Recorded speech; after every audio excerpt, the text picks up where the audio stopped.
ഈശോയിലെ എനിക്ക് ഏറ്റവും വാത്സല്യമുള്ള സഹോദരി സഹോദരങ്ങളെ, 50 നോമ്പുകാലം പരിസമാപിക്കുകയാണ്. ഉത്ഥാനത്തിൻ്റെ സന്തോഷത്തിലേക്ക് നമ്മൾ പ്രവേശിക്കുകയാണ്. അപ്പോസ്തലനായ പൗലോസ് കൊറിന്തോസിലെ സഭയ്ക്ക് എഴുതിയ 1-ാമത്തെ ലേഖനത്തിലെ 15-ാമത്തെ അധ്യായത്തിലെ വളരെ ശക്തമായിട്ട് പറയുന്നു, അവൻ ഉത്ഥാനം ചെയ്തില്ലായിരുന്നുവെങ്കിൽ നമ്മുടെ വിശ്വാസം വ്യർത്ഥമാകുമായിരുന്നു. കർത്താവിൻ്റെ ഉത്ഥാനത്തിലുള്ള വിശ്വാസമാണ് നമ്മുടെ വിശ്വാസ ജീവിതത്തിൻ്റെ മൂലക്കല്ല്. അതുകൊണ്ട് തന്നെ ഉത്ഥാന പെരുന്നാൾ കൊണ്ടാടുമ്പോൾ നോമ്പ് വീടലിൻ്റെ ഒരു ആഘോഷം എന്നതിനേക്കാൾ വിശ്വാസത്തിലെ നഷ്ടപ്പെട്ടത് നേടിയെടുക്കുകയും നമ്മുടെ വിശ്വാസത്തെ പുനർജീവിപ്പിക്കുകയൊക്കെ ചെയ്തതിൻ്റെ ആഹ്ലാദവും സന്തോഷവുമാണ് നമ്മൾ പ്രകടിപ്പിക്കുന്നത്. ധാരാളം പ്രതിസന്ധികളുടെ നടുവിലെ നമ്മളൊക്കെ കഴിഞ്ഞുകൂടുന്നു. ഒരുപക്ഷെ ഈ പ്രതിസന്ധികൾക്ക് ഒരു പ്രതിവിധി ഉണ്ടെന്ന് നമ്മെ ഓർമ്മപ്പെടുത്തുകയാണ് ഉത്ഥാന പെരുന്നാൾ. കർത്താവിൻ്റെ ഉത്ഥാന തിരുസ്വരൂപത്തിലെ കർത്താവ് പിടിച്ചിരിക്കുന്ന കൊടി നിങ്ങൾ ശ്രദ്ധിച്ചിട്ടുണ്ട്. ആ കൊടിയുടെ നടുവിലെ കുരിശുണ്ട്. കുരിശിൽ മരിച്ച് വിജയം നേടിയ കർത്താവിൻ്റെ ഓർമ്മ നമ്മൾ കൊണ്ടാടുമ്പോൾ നമ്മുടെ സങ്കടങ്ങളും സംഘർഷങ്ങളും നമ്മുടെ സഹനങ്ങളും വേദനകളും ഒക്കെ ഉത്ഥാനത്തിൻ്റെ പ്രസവവേദനയായിട്ട് നമ്മൾ തിരിച്ചറിയണം. ഉത്ഥാനം സംഭവിച്ചുവെന്ന് ലോകത്തെ ആദ്യമായിട്ട് അറിയിച്ചത് ഭക്തസ്ത്രീകളാണ്.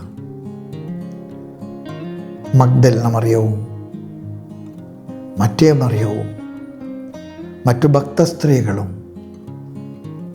സാബത്ത് കഴിഞ്ഞപ്പോൾ കർത്താവിൻ്റെ കല്ലറ തേടിപ്പോയി. ഈ കല്ലറ തേടി പോകാൻ അവരെ പ്രേരിപ്പിച്ച ഒരു വികാരമുണ്ട്. സാബത്തായതുകൊണ്ട് അവൻ്റെ കബറിടത്തിൽ മൃതശരീരത്തിൽ വെക്കേണ്ടിടത്തോളം സുഗന്ധദ്രവ്യങ്ങൾ തങ്ങൾക്ക് വയ്ക്കാൻ കഴിഞ്ഞില്ല എന്നുള്ള അവരുടെ മനസ്സിൻ്റെ ദുഃഖം. സാബത്ത് കഴിഞ്ഞപ്പോൾ അതിരാവിലെ അവർ കല്ലറ തേടി പോകുന്നത് കൊടുത്തത് പോരാ, അവന് കൊടുക്കേണ്ടിടത്തോളം കൊടുത്തില്ല എന്നുള്ളൊരു വികാരവുമായിട്ടാണ്. ഒരുപക്ഷെ ഉത്ഥാന തിരുനാളിലേക്ക് നമ്മൾ പ്രവേശിക്കുമ്പോൾ, നോമ്പുകാലം അവസാനിക്കുമ്പോൾ നമ്മുടെ മനസ്സിൽ പുതുജീവനെക്കുറിച്ചുള്ള നവീകരിക്കപ്പെട്ട ജീവിതത്തെക്കുറിച്ചൊക്കെയുള്ള ചിന്തകളുണ്ട്. പക്ഷെ നമ്മൾ മനസ്സിലാക്കണം, ഉത്ഥാന പെരുന്നാൾ നമ്മുടെ ജീവിതത്തെ പുത്തനാക്കാൻ പുതുക്കാനുള്ള അവസരമാണ്. ഈ ഭക്തസ്ത്രീകൾ അവർ ചോദിച്ചൊരു ചോദ്യമുണ്ട്, ഈ കല്ല് ആരാണോന്ന് ഉരുട്ടി മാറ്റിത്തരിക. അവരെ ചോദിച്ചൊരു ചോദ്യമുണ്ടല്ലോ, അത് നമ്മുടെ ക്രൈസ്തവ ജീവിതത്തിൻ്റെ ആധ്യാത്മികതയുടെ ഒരു വലിയ ചോദ്യമാണ്. ഓരോ കുടുംബവും ഓരോ വ്യക്തിയും ഓരോ സമൂഹവും ഉരുട്ടി മാറ്റപ്പെടാൻ പറ്റാത്ത കല്ലുകളുടെ മുൻപിൽ നിസ്സഹായരാകുന്ന ഒരു നിമിഷമുണ്ട്. അവർ കല്ലറയിലേക്ക് വരുമ്പോൾ അവരെ അസ്വസ്ഥപ്പെടുത്തിയ ഈ കല്ല് ഉരുട്ടി മാറ്റപ്പെട്ടതായിട്ട് കണ്ടു. നമ്മുടെയൊക്കെ ജീവിതത്തിലെ ഉത്ഥാനം നമുക്ക് നൽകുന്ന ഏറ്റവും വലിയ കരുത്ത്, നമ്മുടെ സാധ്യതകളുടെ മുൻപിൽ ദൈവത്തിൻ്റേതായിട്ടുള്ള സാധ്യതകളുണ്ട്. ഉരുട്ടി മാറ്റപ്പെട്ട കല്ല് നമ്മുടെ ജീവിതങ്ങൾക്ക് നൽകുന്ന ഒരു പ്രത്യാശ, അത് മനോഹരമാണ്. സുവിശേഷങ്ങളെല്ലാം തന്നെ അതീവ പ്രാധാന്യത്തോടുകൂടെ കർത്താവിൻ്റെ ഉത്ഥാന പെരുന്നാൾ വിവരിക്കുന്നുണ്ട്. മത്തായിയുടെ സുവിശേഷത്തിൽ 28-ാമത്തെ അധ്യായത്തിൽ, മാർക്കോസിൻ്റെ സുവിശേഷത്തിൽ 16-ാമത്തെ അധ്യായത്തിൽ, ലൂക്കായുടെ സുവിശേഷത്തിലെ 24-ാമത്തെ അധ്യായത്തിൽ അവരെ അമിതമായ ആവേശത്തോടും പ്രാധാന്യത്തോടും കൂടിയാണ് ഉത്ഥാന പെരുന്നാളിനെ കുറിച്ചിട്ട് വിവരിക്കുന്നത്. സ്നേഹമുള്ളവരെ, അവൻ ഉത്ഥാനം ചെയ്തില്ലായിരുന്നുവെങ്കിൽ നമ്മുടെ വിശ്വാസം വ്യർത്ഥമാകുമായിരുന്നു.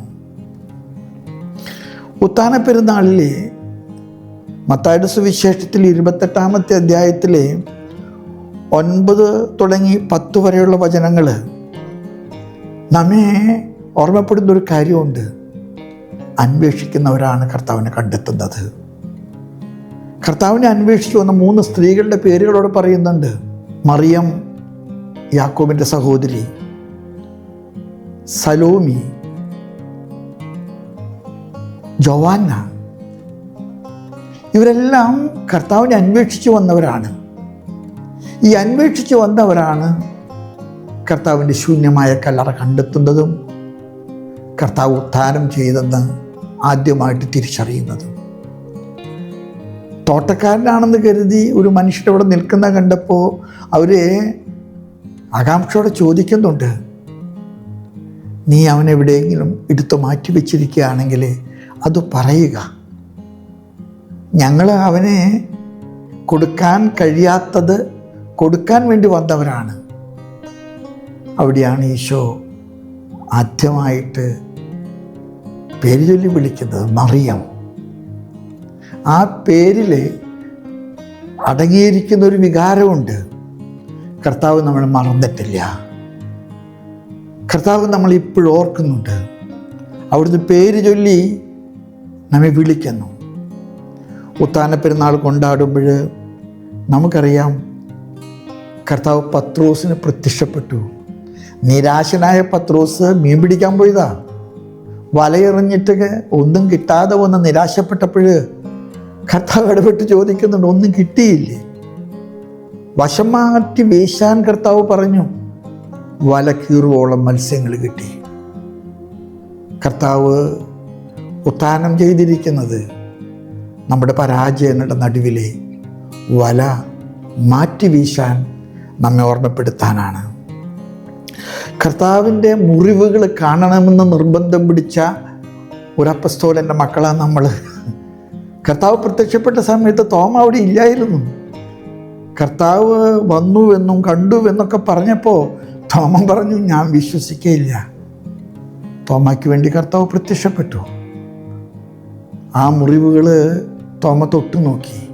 ആ വിലാവിൽ തോമ കൈവച്ചു.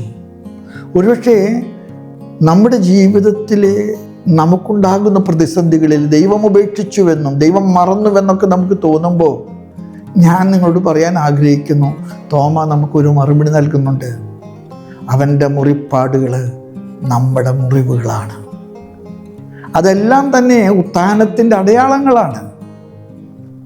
അതുകൊണ്ട് നമ്മുടെ സങ്കടങ്ങൾ, സംഘർഷങ്ങൾ, പരാജയങ്ങൾ, വഴിമുട്ടുമ്പോഴൊക്കെ അനുഭവപ്പെടുന്ന നിരാശകൾ, നിങ്ങൾ ഉത്ഥാനത്തിൻ്റെ പ്രസവവേദനയിലാണെന്ന് തിരിച്ചറിയുക.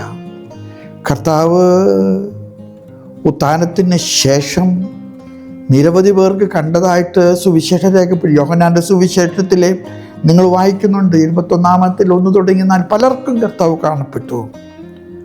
അവൻ 500 പേർക്കോളം കാണപ്പെട്ടു എന്ന് വായിക്കുന്നുണ്ട്.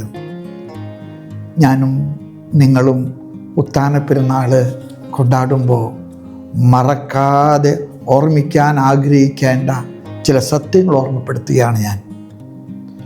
ക്രിസ്തുവിൻ്റെ ഉത്ഥാനം നമുക്ക് നൽകുന്ന ഉറപ്പ്, അവൻ ദൈവമാണ്, ദൈവത്തിൻ്റെ പുത്രനാണ്. തോമസ് അത് വിളിച്ചു പറഞ്ഞു, you are my Lord and my God. ഒന്നാമത്തേത്, അവൻ ദൈവമാണ്, നമ്മുടെ രക്ഷകനാണ്. ഉത്ഥാനം മരണത്തിൻ്റെ മേലുള്ള വിജയമാണ്. ഇന്ന് പലരും പ്രചരിപ്പിക്കുന്നുണ്ട് മരണമെല്ലാം അവസാനം. അല്ല, ഉത്ഥാനം മരണത്തിൻ്റെ മേലുള്ള വിജയത്തിൻ്റെ വെന്നിക്കുടിയാണ്. ഉത്ഥാനം നിത്യജീവൻ്റെ വലിയ ഉറപ്പിൻ്റെ അടയാളമാണ്. നാം വിളിക്കപ്പെട്ടിരിക്കുന്ന മണ്ണോട് മണ്ണ് ചേരാനല്ല, മണ്ണിൽ നിന്ന് ഉത്തിതനായി സ്വർഗത്തിലേക്ക് നമുക്ക് മുൻപേ കടന്ന കർത്താവിൻ്റെ പിന്നാലെ കർത്താവിനോട് ചേരാനുള്ള വിളിയാണ്. ഉത്ഥാനം പാപത്തിൻ്റെ മേലുള്ള ദൈവത്തിൻ്റെ വിജയമാണ്. എന്നൊക്കെ നാം പാപത്തെ കീഴടക്കുന്നുവോ അന്നൊക്കെ ഉത്ഥാനമുണ്ട്. പാപത്തെ പരാജയപ്പെടുത്താത്ത ആർക്കും ഉത്ഥാനത്തിൻ്റെ മഹത്വം അനുഭവിക്കാൻ കഴിയില്ല. എൻ്റെ ബലഹീനതകളുടെ മുൻപിലേ ഞാൻ വീണുപോകാം, പക്ഷെ എഴുന്നേൽക്കുക, ഉത്ഥാനത്തിലേക്ക് എഴുന്നേറ്റ് നടക്കുക. ഉത്ഥാനം അതുകൊണ്ടാണ് വിശ്വാസത്തിൻ്റെ മൂലക്കല്ലാകുന്നത്. It is the cornerstone. നമുക്ക് സന്തോഷത്തോടുകൂടെ പുതുജീവനിലേക്ക് നവ്യമായിട്ട് പ്രവേശിക്കാം. ഞാൻ നിങ്ങൾക്കെല്ലാവർക്കും ഉത്ഥാനത്തിൻ്റെ തിരുനാളിൻ്റെ മംഗളങ്ങൾ നേരുന്നു. സങ്കടങ്ങളുടെ നടുവിലെ, കണ്ണുനീരുകളുടെ നടുവിലെ ഒരു പ്രസവവേദന പോലെ നോമ്പുകാലം ഉത്ഥാനത്തിലേക്ക് നാം എത്തിച്ചിരിക്കുന്നു. ദൈവം നിങ്ങളെ അനുഗ്രഹിക്കട്ടെ. Happy Easter.